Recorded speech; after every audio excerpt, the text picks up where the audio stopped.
എന്താ ജാസി, എന്താ പറ്റിയേ? എന്താ പറ്റിയേ?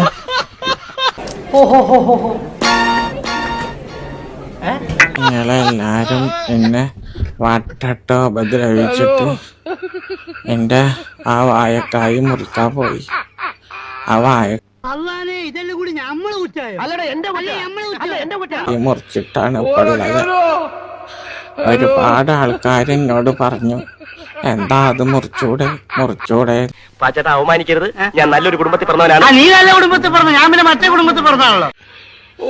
ഇനി ആരും എന്നെ എങ്ങനെ ഉപദ്രവിക്കരുത്, ഞാൻ ഇങ്ങനെ ആയിട്ട് പോകുന്നു. ഇനി അത് മുറിച്ചു. എന്നാലും ആ നഴ്സിനോട് പറയാൻ നിന്റെ വിഷമം അല്ല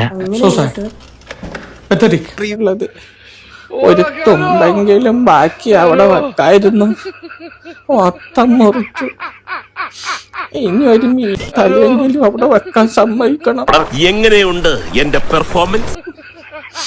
സങ്കടമുണ്ട്. ആരുമില്ലാത്തവർക്ക് വെളിച്ചെണ്ണ കൂട്ടുണ്ടാവും വിചാരിച്ചിരുന്നതാ. നീ ഇത്രല്ലേ കണ്ടുള്ളൂ, അങ്ങോട്ട് നോക്കിയേ.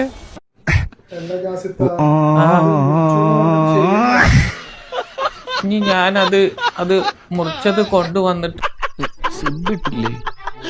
ഈശ്വര, ഇവിടെ ആരില്ലല്ലോ ഇതൊന്ന് പറഞ്ഞു ചിരിക്കാനായി. ഇതാ ഈ കായ് മുറിച്ച് ഉണ്ട്. ഇതാ ഇത്രയും വലിയ ഗതി കെട്ടവൻ ഈ ലോകത്ത് വേറെ ആരെങ്കിലും ഉണ്ടാവും എന്റെ കർത്താവ്. ഇത് ഇങ്ങനെയൊക്കെ കാണിച്ചിട്ടും ഓരോ തെണ്ടികള് പറയുന്നു മുറിച്ചിട്ടില്ല മുറിച്ചിട്ടില്ല.